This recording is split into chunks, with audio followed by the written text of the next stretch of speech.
Œuvre de Maria Valtorta, tome 3, chapitre 20, qui démarre la deuxième année de la vie publique de Jésus, intitulé Rencontre de Gamaliel sur la route de Nephtali à Giscala. Vision du 30 mai 1945. Maître, maître, tu ne sais pas qui est devant nous? C'est le rabbin Gamaliel. Il est assis avec ses serviteurs dans une caravane, à l'ombre des bois et à l'abri des vents. Ils sont en train de faire cuire un agneau. Qu'allons-nous faire? Mais ce que nous avions l'intention de faire, mes amis, nous continuons notre route. Mais Gamaliel appartient au temple. Gamaliel n'est pas perfide. Ne craignez rien. Moi, je vais de l'avant. Alors moi aussi, disent ensemble les cousins, tous les Galiléens et Simon. Seuls Judas et un peu moins Thomas paraissent peu décidés à avancer, mais ils suivent les autres. Ils parcourent encore quelques mètres sur une route de montagne encaissée entre des parois boisées. Après un tournant, elle débouche sur une sorte de plateau qu'elle traverse en s'élargissant, pour redevenir étroite et sinueuse sous une voûte de branches entrelacées. Dans une clairière ensoleillée, mais en même temps ombragée par les premières feuilles de la forêt, de nombreuses personnes se tiennent sous une riche tente, pendant que d'autres, dans un coin, s'emploient à faire tourner l'agneau au-dessus du feu. Il n'y a pas à dire. Gamaliel ne se refuse rien. Pour un homme en voyage, il a mis en mouvement tout un régiment de serviteurs et déplacé je ne sais combien de bagages. Et le voilà assis au milieu de sa tente. C'est une toile tendue sur 4 piquets dorés, une espèce de baldequin, sous lequel on a placé des sièges bas couverts de coussins, ainsi qu'une table montée sur des trépieds, ornée de marqueterie et recouverte d'une nappe très fine. Les serviteurs y disposent de la vaisselle précieuse. Gamaliel ressemble à une idole. Les mains ouvertes sur les genoux, raides, hiératique, il me fait l'effet d'une statue. Les serviteurs tournoient autour de lui comme des papillons. Mais il n'en a cure. Il réfléchit, les paupières presque abaissées sur ses yeux sévères. Quand il les relève, ses yeux très noirs, profonds et songeurs, se découvrent dans toute leur beauté sévère, de chaque côté d'un nez long et fin.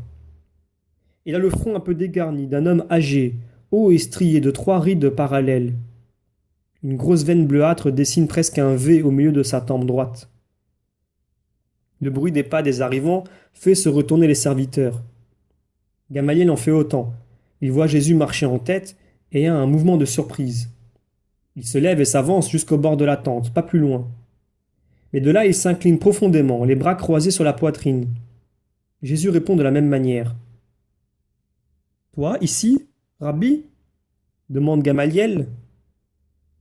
Oui, Rabbi, répond Jésus. Puis-je me permettre de te demander où tu vas? Il m'est agréable de te répondre. Je viens de Nephtali et je vais à Giscala. À pied? Mais la route est longue et difficile à travers ces montagnes. Tu te fatigues trop. Crois-moi, si l'on me reçoit, si l'on m'écoute, toute fatigue disparaît.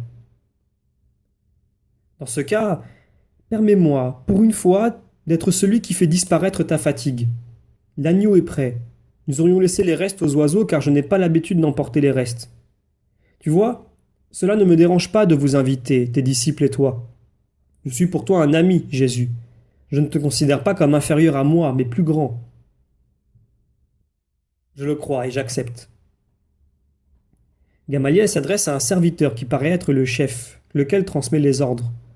On allonge la tente et l'on décharge de nombreux mulets des sièges pour les disciples de Jésus, ainsi que de la vaisselle.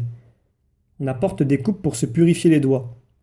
Jésus procède au rite avec une grande distinction, tandis que les 12, que Gamaliel examine attentivement, le font tant bien que mal, à l'exception de Simon, Judas, Barthélemy et Matthieu, plus rompus aux usages raffinés juifs. Jésus est placé à côté de Gamaliel, qui occupe à lui seul un côté de la table. En face de Jésus se trouve Simon le Zélote.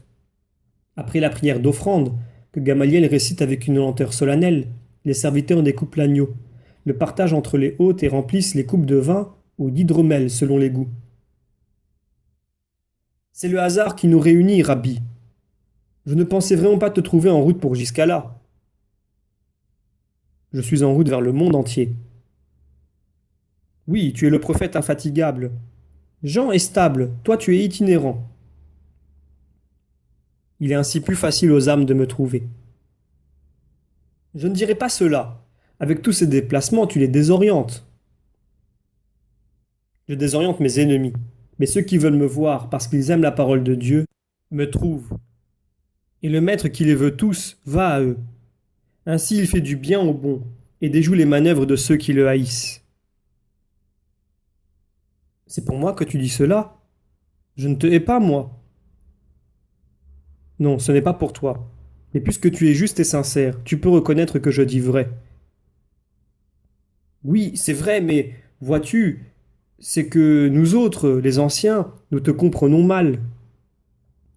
Oui, le vieil Israël me comprend mal, pour son malheur, et par sa volonté.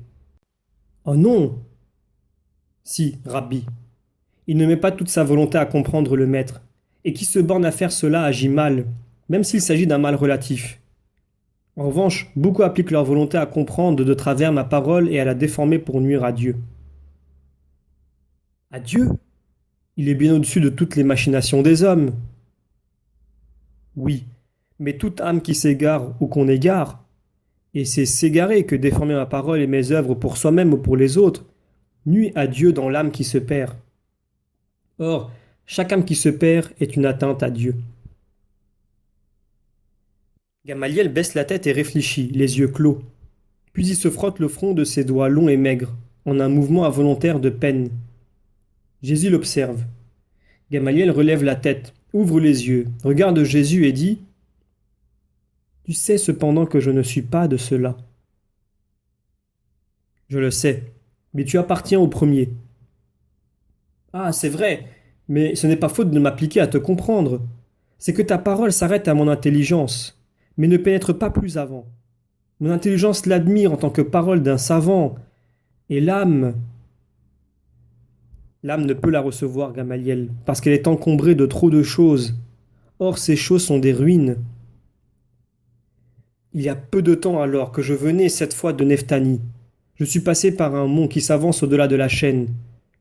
J'ai désiré passer par là pour admirer la beauté des deux lacs de Guénézareth et de Mérom vus d'en haut, comme les voient les aigles les anges du Seigneur, et pour redire « Merci Créateur de la beauté que tu nous donnes ».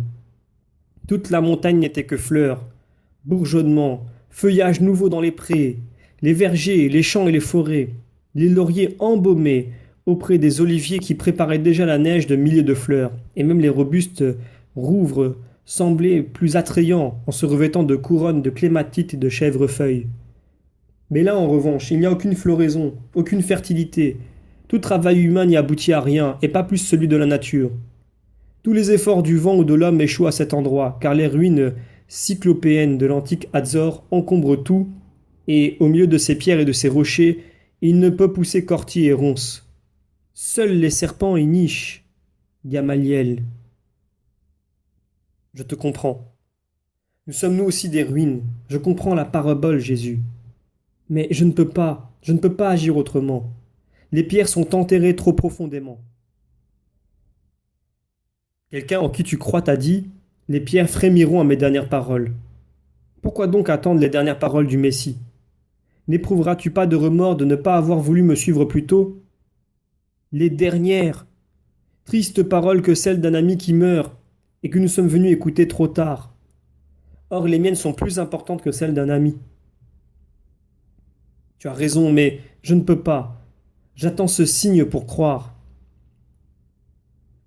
Quand un terrain est désolé, un coup de foudre ne suffit pas à le défricher. Ce n'est pas le sol qui la reçoit, mais les pierres qui la recouvrent. Travaille au moins à les déplacer, Gamaliel. Sans quoi, si elles restent ainsi enterrées au plus profond de toi, le signe ne suffira pas pour que tu crois. Pensif, Gamaliel se tait. Le repas prend fin. Jésus se lève et dit « Je te rends grâce, mon Dieu, pour ce repas, mais aussi pour avoir pu parler aux sages. Et merci à toi, Gamaliel. » Maître, ne pars pas comme cela. J'ai peur que tu ne sois fâché contre moi. Ah non, tu dois me croire. Alors ne pars pas. Je vais sur la tombe d'Hillel. Accepterais-tu de m'y accompagner? Nous aurons vite fait, parce que j'ai des mules et des ânes pour tout le monde. Nous n'aurons qu'à les débarrasser des bas que les serviteurs porteront. Qui plus est, Cela raccourcira la partie la plus difficile de ton chemin. C'est même un honneur pour moi que de t'accompagner sur la tombe d'Hillel. Allons-y donc. Gamaliel donne des ordres, et pendant que tous s'affairent à démonter la salle à manger provisoire, Jésus et le rabbin montent sur des mules et cheminent côte à côte sur la route escarpée et silencieuse, sur laquelle les sabots ferrés de leurs montures résonnent bruyamment. Gamaliel se tait. Il se contente de demander une fois ou deux à Jésus si sa selle est confortable. Jésus répond, puis garde le silence, perdu dans ses pensées au point de ne pas se rendre compte que Gamaliel retient un peu sa mule pour le laisser passer devant lui d'une encolure afin d'étudier tous ses mouvements. Les yeux du vieux rabbin ressemblent à des yeux de faucons qui guettent leur proie, tant ils sont attentifs et fixes. Mais Jésus ne s'aperçoit de rien. Il avance calmement en s'adaptant au pas ondulant de sa monture. Il réfléchit et néanmoins examine ce qui l'entoure sous tous ses aspects. Il allonge la main pour cueillir une grappe de cytis d'or qui pend. Sourit à deux oiseaux qui font leur nid dans un genevrier touffu. Arrête sa mule pour écouter une fauvette à tête noire et acquiesce comme en une bénédiction au cri angoissé par lequel une tourterelle sauvage encourage son compagnon au travail. Tu aimes beaucoup les plantes et les animaux, n'est-ce pas? Oui, beaucoup. C'est mon livre vivant. L'homme a toujours devant lui les fondements de la foi. La jeunesse vit dans la nature. Qui sait regarder, sait aussi croire. Cette fleur au parfum si délicat et dont les corolles pendantes sont d'une matière si douce, contrastant tellement avec ce genevrier épineux et cet ajonc piquant, a-t-elle pu se faire seule? Et regarde ici, comment ce rouge-gorge aurait-il pu se faire tout seul, avec cette pincée de sang séché sur sa gorge douce? Quant à ces deux tourterelles, où et comment ont-elles pu se peindre ce collier d'onyx sur le voile de leurs plumes grises? Et là encore, ces deux papillons, l'un noir aux grands yeux d'or et de rubis, l'autre blanc aux rayures bleues. Où ont-ils trouvé les pierres précieuses et les rubans de leurs ailes? Et ce ruisseau, c'est de l'eau. D'accord, mais d'où vient-elle? Quelle est la source première de l'élément eau? Ah, regarder veut dire croire, si l'on sait voir. Regarder veut dire croire. Nous regardons trop peu la jeunesse vivante qui est sous nos yeux. Il y a trop de science, Gamaliel, et trop peu d'amour, trop peu d'humilité. Gamaliel soupire et hoche la tête. Voilà, je suis arrivé, Jésus. C'est ici qu'Hillel est enseveli. Descendons et laissons là nos montures. Un serviteur les prendra. Ils descendent de leur monture, les attachent à un tronc d'arbre et se dirigent vers un tombeau qui sort de la montagne, près d'une vaste demeure complètement fermée. Je viens méditer ici pour me préparer aux fêtes d'Israël, dit Gamaliel en désignant la maison. Que la sagesse te donne toutes ses lumières. Et ici, Gamaliel désigne le tombeau. Pour me préparer à la mort, c'était injuste. Oui, c'était injuste. J'aime à prier auprès de ces cendres. Mais Gamaliel, Hillel ne doit pas seulement t'enseigner à mourir, il doit t'enseigner à vivre. Comment, maître?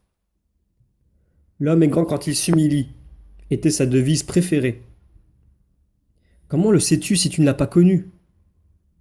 Je l'ai connu. Du reste, même si je n'avais pas connu le rabbin Hillel personnellement, j'aurais connu sa pensée, car je n'ignore rien de la pensée des hommes. Gamaliel baisse la tête et murmure. Dieu seul peut dire cela. Dieu est son Verbe, car le Verbe connaît la pensée et la pensée connaît le Verbe et l'aime, et elle lui communique ses trésors pour le faire participer à elle-même. L'amour resserre les liens et en fait une seule perfection. C'est la Trinité qui s'aime et divinement se forme, s'engendre, procède et se complète. Toute sainte pensée est née dans l'Esprit parfait et en est un reflet dans l'âme du juste. Alors le Verbe peut-il ignorer les pensées des justes qui sont celles de la pensée? Il prie longuement près du tombeau fermé. Les disciples puis les serviteurs les rejoignent, les premiers à dos de mule, les autres ployant sous le poids des bagages. Mais ils s'arrêtent en bordure du pré, au-delà duquel se trouve le tombeau. La prière s'achève. Adieu, Gamaliel. Élève-toi comme Hillel. Que veux-tu dire? Élève-toi. Il te précède parce qu'il a su croire avec plus d'humilité que toi. Paix à toi.